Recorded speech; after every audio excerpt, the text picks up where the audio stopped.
sourire. Même si tu n'as pas les mots, garde le sourire. Yahweh là pour te guider, Yahweh là pour t'épauler, Yahweh là pour te sauver, Yahweh. What's up, brothers and sis? J'espère que vous allez bien. Bienvenue sur Flash AVP. Today's subject, don't go to church, be the church. N'allez pas à l'église, soyez l'église. Bien sûr, cette vidéo n'a pas vocation à vous dire de ne pas aller à l'église. On est bien d'accord. Je ne suis pas de l'école de ceux qui pensent qu'il faut rester chez soi, prier le Seigneur, vivre sa vie chrétienne tout seul. Non, bien sûr que non. Cette vidéo a plutôt vocation à parler à ces personnes, à ces chrétiens ou pas chrétiens, qui vont à l'église le dimanche, juste pour écouter la parole de Dieu, le culte. Juste après la fin du culte, ils rentrent chez eux comme si de rien n'était et ils vivent leur vie de tous les jours. Déjà, qu'est-ce que l'église? Parce que des fois, quand les gens disent qu'ils vont à l'église, ils disent qu'ils vont au bâtiment, ils vont au temple. Mais est-ce que c'est vraiment ça l'église? Non, l'église c'est l'assemblée des chrétiens. L'église c'est l'assemblée des croyants. L'église c'est le corps de Christ, c'est tous les croyants qui ont mis leur confiance et leur foi en Jésus-Christ. C'est ça l'église. Donc quand on dit qu'on va à l'église, en réalité, on va retrouver les frères, on va retrouver les croyants, ceux qui ont mis leur confiance en Jésus-Christ. Justement, cette vidéo a pour but de vous dire de ne pas juste aller à l'église. Votre but, c'est d'être l'église. On va voir ensemble dans la parole de Dieu ce que la Bible nous dit sur ce sujet. Prenons nos Bibles ensemble en Éphésiens chapitre 4 et on va lire ensemble les versets 11 et 12.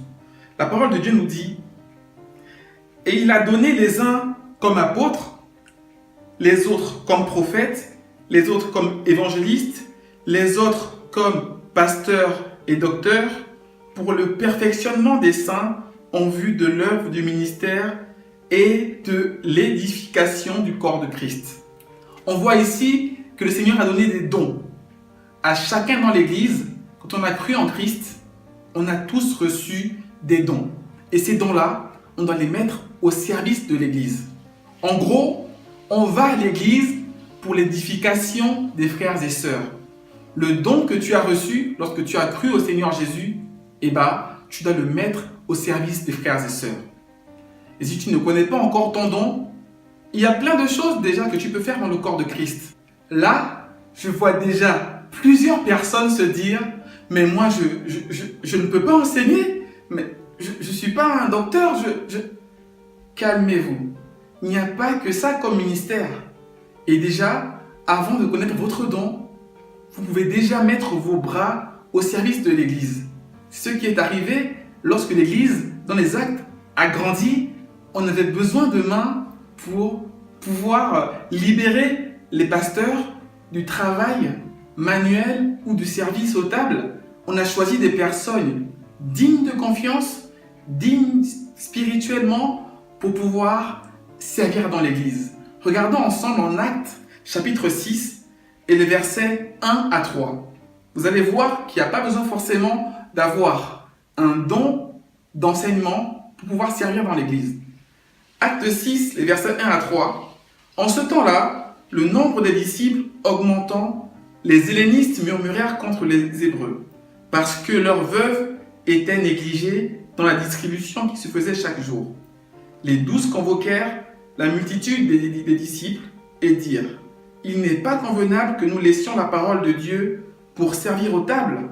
C'est pourquoi, frères, choisissez parmi vous 7 hommes de qui l'on rende un bon témoignage, qui soient pleins d'Esprit Saint et de sagesse, et que nous chargerons de cet emploi. » En gros, les 12 apôtres étaient chargés par la parole de Dieu. Ils étaient pris et ils étaient très occupés à l'enseignement.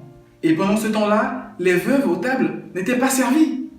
Et ils ont choisi 7 personnes, attention, pas des personnes quelconques, des personnes de qui on rendait un bon témoignage, des vrais chrétiens, pour servir aux tables et ainsi libérer les hommes de Dieu qui étaient appelés à la parole de Dieu à se mettre, à se consacrer entièrement à l'enseignement de la parole de Dieu.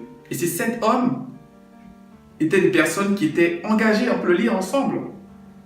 Parmi vous, 7 hommes de qui l'on rende un bon témoignage, qui soient pleins d'Esprit Saint et de sagesse, et que nous chargerons de cet emploi, à savoir servir aux tables. Ce n'est pas le seul ministère qu'il y a dans l'Église qu'on peut encore demander. Il y a le ménage, il y a l'accueil, il y a plein de choses dans l'Église qu'on peut faire. Vous êtes un membre du corps de Christ. 1 Corinthiens 12 nous parle justement de l'Église comme un corps avec plusieurs membres. Et l'image est très belle parce qu'on dit que c'est pas parce que tu n'es pas l'œil, que tu n'es pas dans le corps, que tu n'es pas la main, que tu n'es pas dans le corps. On a besoin de tous les membres du corps de Christ pour pouvoir contribuer à l'avancement de l'œuvre de Christ dans l'Église comme à l'extérieur. Pour exemple, un des 7 qui avait été choisi pour servir aux tables, c'était Philippe, qui était un diacre.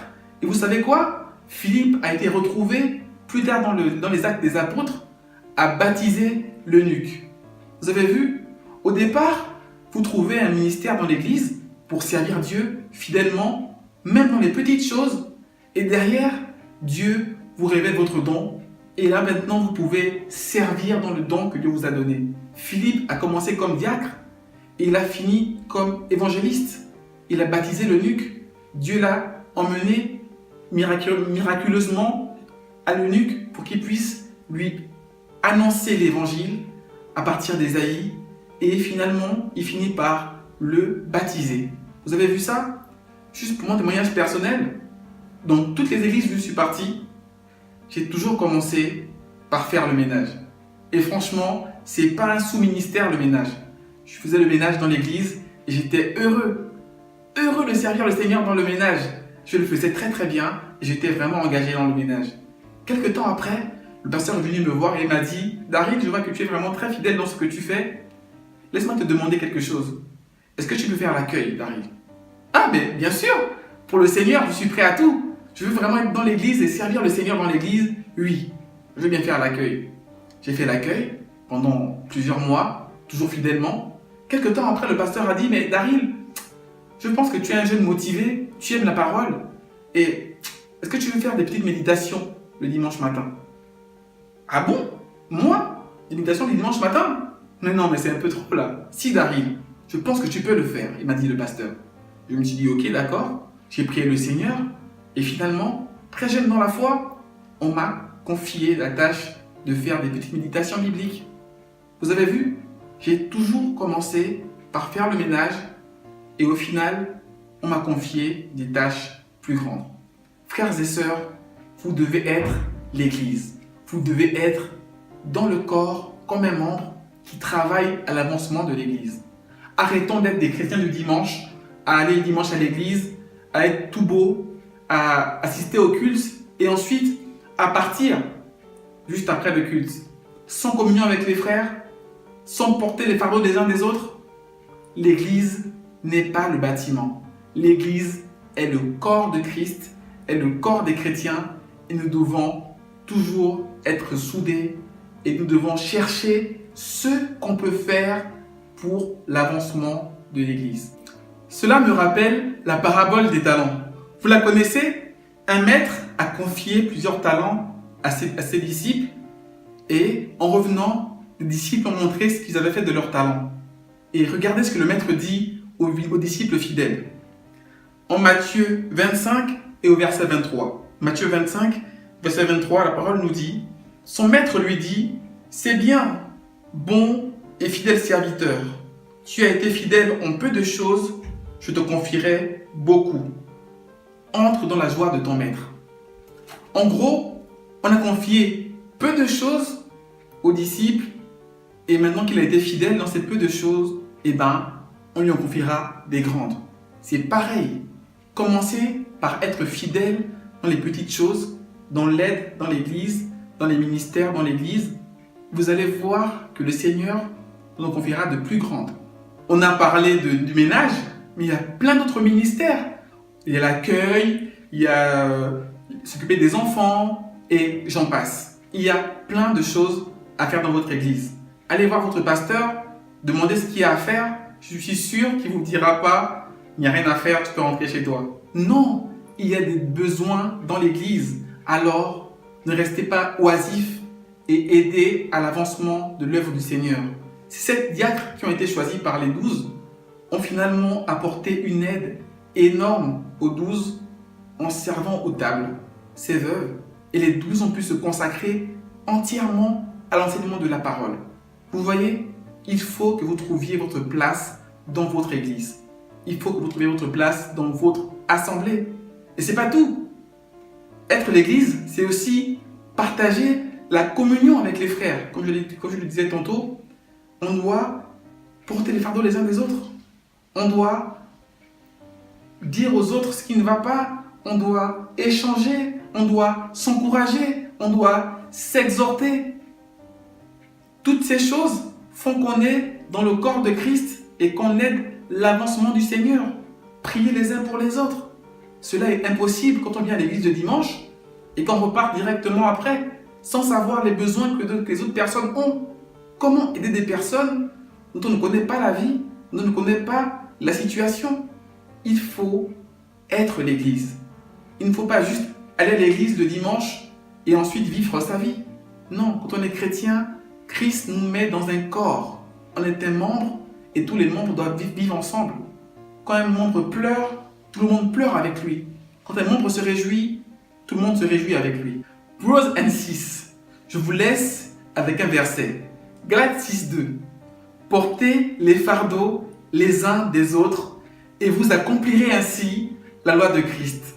Là, c'est une grosse dédicace à ceux qui pensent qu'il faut rester chez soi et vivre sa vie chrétienne. C'est la meilleure solution. C'est vraiment THE solution. Rester chez soi et vivre sa vie chrétienne tout seul, parce qu'à l'église, soi-disant, il y a des écarts, il y a des églises qui s'égarent. C'est vrai. Mais il faut trouver le corps de Christ auquel vous allez vous associer. Parce que sans corps de Christ, comment allez-vous pouvoir accomplir la loi de Christ? C'est-à-dire porter les fardeaux les uns des autres.